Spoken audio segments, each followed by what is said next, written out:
I mean, That's just weird. talk Don't bring about him back, please completely don't. out of left field. Why would you have that be, WWE stars banned from ringside from SummerSlam kickoff match? Oh yeah, WWE Pain reminding me the Bianca Belair moment was when she was whipping her opponent with her hair, and JR just goes, "What the hell?" Like it was, oh man, like it was awesome. It was just so like it was like a genuine response. Like she whipped her, it was like whoosh, and JR's like, "What the hell?" Like it was just like fucking great. Like it was so good. I love JR. That was so funny. Oh man, I personally want to see what happens with the Miz. The Miz and Daniel Bryan. So hopefully that's good. I even heard that they might have the Miz Taraj help Daniel Bryan win the B team. That would be disastrous. God damn. They're smoking that good stuff apparently. Well, there you go, man. Anything else, Beely? Did y'all actually hear that report? Hear a report that WWE is wondering why some of the fans don't care about SummerSlam because they feel like they're building it up as a big event and people just don't give a fuck. Did y'all hear about that? Well, they're fucking idiots then because they didn't build it up where the shit. They are WWE. If you're listening right now, you're idiots. Your week-to-week product sucks. Nobody cares. You just put these matches together and then you give lackluster stories that aren't even stories, and it sucks. And then you have an event. Nobody does care because you don't care. Or if you think you care, it doesn't look like you care. And when I bring people in here to watch wrestling who haven't seen it in a few years, or I tell someone something about WWE and they're like, I think I'll start watching again. They watch and they go, what the fuck is this? This sucks. So you're embarrassed to admit that you're still watching it. Your ratings are down, lower than they've ever been, ever. Like, I mean, what's the fucking mystery? You suck. I'll give you a prime example. Courtney doesn't watch wrestling with me week to week, obviously. She barely ever, my fiance, never tunes in.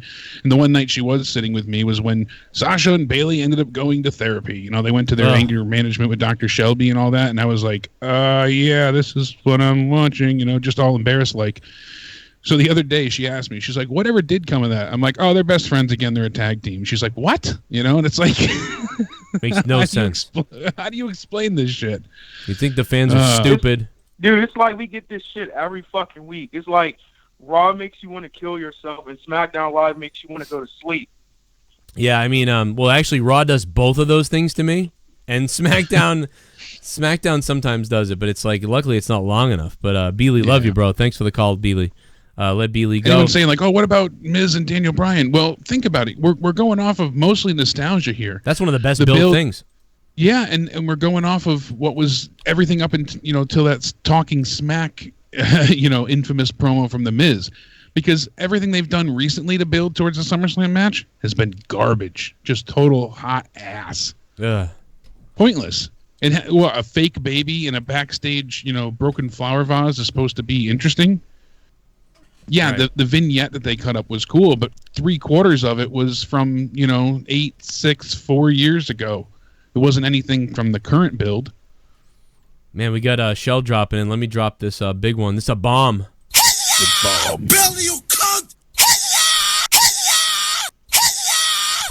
Frog off! Excellent takeover PPV. EC3 is kinda boring. Lol, loved the ending of Ciampa versus Gargano. Top 1%. Top 1%. Man, Trouble was so much better. That's the first time I thought a TNA theme was better. Trouble, trouble, trouble. Shell's reality. It's Shell's reality. She's up there fornicating with Scott. No, I'm just kidding. Shell, thank you, Shell, for upping your Patreon pledge and for donating as well, Shell. I love you. Sorry. But no, Shell, thank you. Let's check out the poll that I put on Patreon, free for everybody. Everybody can vote, even if you're not a patron. You can go to my link and vote what was the best match at TakeOver. Right now, it looks like Tommaso Ciampa and Gargano is winning barely. Cole and Ricochet right behind that, as I would expect. I'm actually surprised they're not more closer. But I'm giving it to Tommaso Ciampa and Gargano. But I do... man, Cole and Ricochet, I'm definitely going to go back and watch that because there was some breathtaking shit I've never seen. 42 votes so far, and people loved it, man. Even Undisputed Era and Mustache Mountain made a few votes here. Yeah, I believe it. Which 10%. I'm surprised. That's like 4 people voted for that. Yeah. Wow, that's pretty good, man. When you can get that type of separation, and I think a lot of people hating on either Shayna Baszler match or the Dream EC3 match. I think more people have been crapping on the Dream EC3 match, and I think it's because maybe they expected more from it. I mean, I certainly expected a lot more. I did not. Like we talked about it earlier. Like I said it in the predictions that too bad it wasn't Pete Dunne in Velveteen Dream because the chemistry, like just EC3's chemistry with any, like it's not. The match wasn't a good idea. I thought, as if you wanted to make the card perfect. You should have gotten Pete Dunne because it was brilliant last night. Yeah, I really wish I got to see that match. Like you said, that must have been. I'm raving about incredible. it. I'm raving about it because it was fucking good. It would have been, if that match was on here, it would have came in third place, but it would have definitively come in third place probably. It would have been like, actually for some people, I mean, it would have been the best match for some people, but it would have been probably not tie with Cole and Ricochet, but right behind it. Right behind it. And it depends on your taste, right? If you like high-flying stuff that's like crazy and amazing, like Cole and Ricochet wins tonight. If you like more of a methodical wrestling build or like exciting build to a wrestling match, you probably like Tommaso Ciampa and Gargano. If you like high-paced action with some gimmicky stuff in there, I mean, you're probably going to like Undisputed Era's match. So that's basically it. And that's what surprised me because I'm not into the spots and flippy-dippy shit, as we say. And I really, really was just blown away by Ricochet's win. So, yeah. I love I still can't wait to go back and watch that again.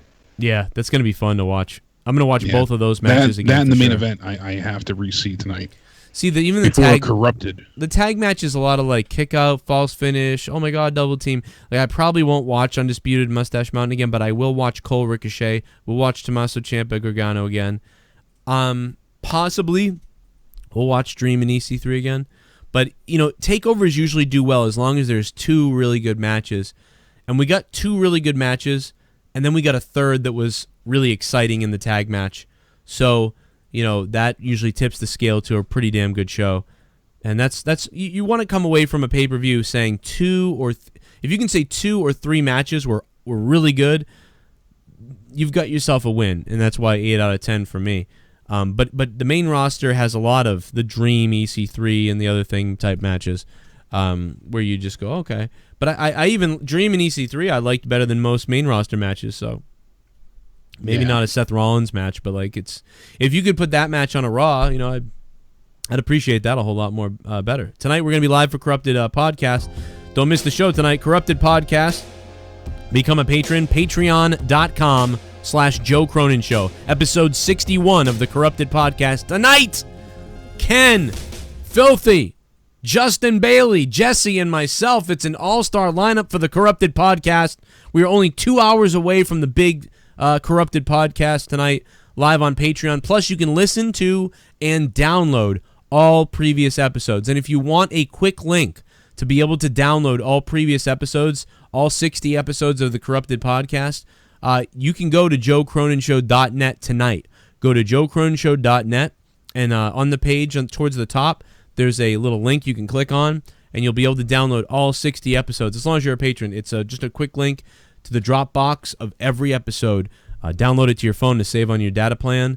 But you can listen tonight via YouTube on the private link on Patreon. And then later on, there'll be an audio download for you in case you missed it or had to go to work or you fell asleep or whatever the case is. So you can download the audio version of the show to your phone. And, of course, the first 30 episodes are available on iTunes if you want to get a sample of it. But you don't want to miss tonight. It's going to be first ever time, so it's going to be good. I think we're about done here. One more thing before we get out of here. I found a kind of a amusing stat and a bit shocking too. I had this report sent my way. We have an updated contract status for many wrestlers on. Cool. It's a bit shocking in a sense, but I mean we'll go into more numbers on a separate news show not nowhere. But Braun Strowman, how much do you think he's earning with his current WWE contract a year? Braun Strowman a year. 200,000. 300,000. Okay. For me, I was blown away when I heard that, knowing that Jinder Mahal makes almost $1 million a year.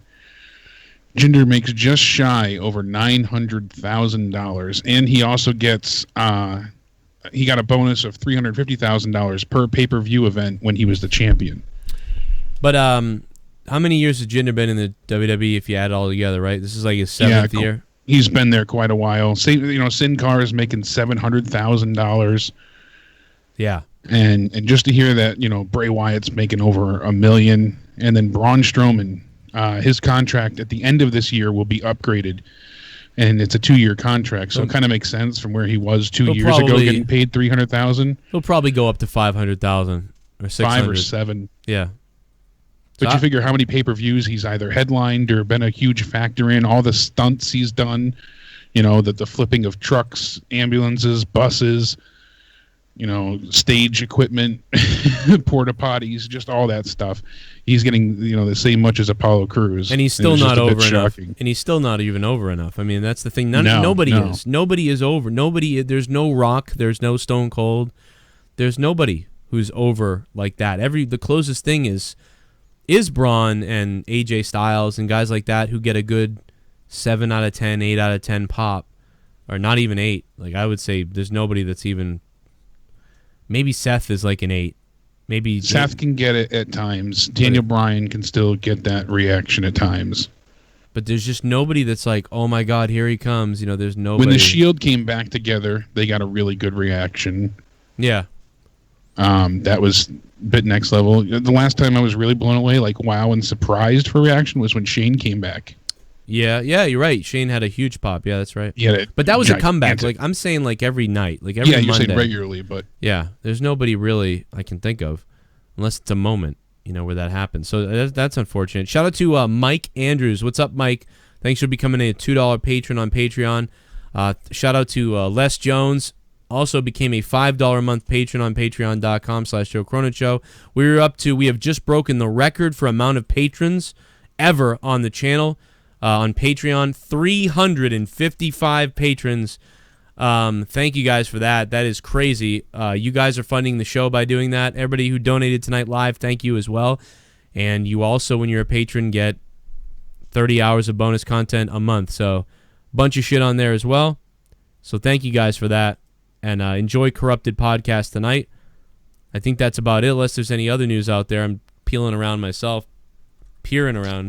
Yeah, nothing much that we haven't touched on. Undertaker rumored to have gotten $2 million for his match against John Cena at WrestleMania this year.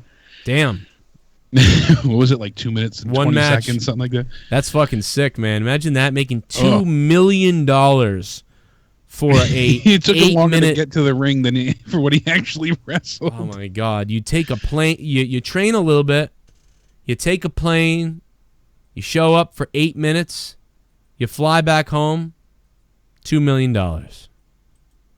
Boom. Damn, and that's not, never mind what he got added in for the Greatest Royal Rumble. Wow. Oof. That is wild. Something. I mean, you worked your way into that position, no doubt, but... Yeah, no, that's really cool. Wild. Like, yeah, it's pretty fucking awesome for him. I mean, for him and his age too, to have to train and all that stuff is probably a pain in the ass. And by even getting in there, he could have risked an injury and could be pretty sore from it. But I don't know, man. Pretty awesome though. He earned it for sure. I mean, I don't know if anybody ever earned $2 million for 8 minutes, but fuck it. You fucking get really. It. Might as well take it, man. They got $40 million from the Saudis or whatever, so. Take the money, man. The only other headline that I see going around is Chris Jericho saying to his fans that 2019 would be interesting because he pitched that to WWE. He wanted to see WWE versus New Japan match for SummerSlam. They turned it down. ShiBUM. Yeah, he was saying on Talk is Jericho. Before you go, I cool. finished listening to Monetize This today at work and wanted to remind you I am the one who sent you the Idiocracy DVD. Yes! I would have sent a Blu-ray but couldn't find one for sale. There wasn't one, I don't think. Abel Salas Jr. Shit, I knew it was an A, god damn it. Everybody was saying it was a Rue, and I thought it was Abel. Abel, thanks, man. Shit, man, I can't believe I forgot that. But Abel Salas Jr. sending me the Idiocracy. We got it right here. But I just pop it in the Xbox. We can watch it. Never seen it before. Gonna watch Idiocracy tomorrow probably, and we'll give it a review this week on up on the Patreon, I believe. We'll put it up on the Corrupted YouTube channel too, probably. So make sure you guys subscribe to me for free on YouTube, youtube.com/Joe Cronin Show, youtube.com/Corrupted Podcast on YouTube, and youtube.com/JCS Gaming, and the Twitch account as well, twitch.tv/Joe Cronin JCS for the Twitch gaming streams, and JoeCroninShow.net's the website. I am banned on Twitter for life, so I'm unable to tweet really, but you can find me on the Corrupted Twitter account, @CorruptedPOD. You can definitely find me on Instagram, instagram.com/Joe Cronin Show. Like the Facebook page, facebook.com/Rage Internet Radio. I know that's weird, but it's @Rage Internet Radio on Facebook, or facebook.com/Rage Internet Radio. And of course, tonight live in 2 hours on patreon.com/Joe Cronin Show. Download the Patreon app for free. Look up Joe Cronin Show, become a patron, and don't miss out on Corrupted Podcast Live tonight. We are done. Jake DeMarco, thank you. Hit Jake up on Twitter, @CountdownEnded on Twitter if you need to talk to him on Twitter. Boom. We're out of here. See you tonight for Corrupted. See you tomorrow after SummerSlam for SummerSlam. Here's Jim Cornette and Ryback. There's a guy on Twitter, I guess, named Joe Cronin. Not anymore. He's got a cool way of talking in the microphone. You suck Joe Cronin's dick, fucking faggot. And or some various version of that. You're listening to The Joe Cronin Show. Don't forget to like, comment, and body slam that subscribe button. This is the Epic Voice Guy, and I can honestly say, Joe Cronin is god awful, that is. You guys seriously listen to this guy? And now it's time for The Joe Cronin Show. And he's got a cool way of talking in the microphone.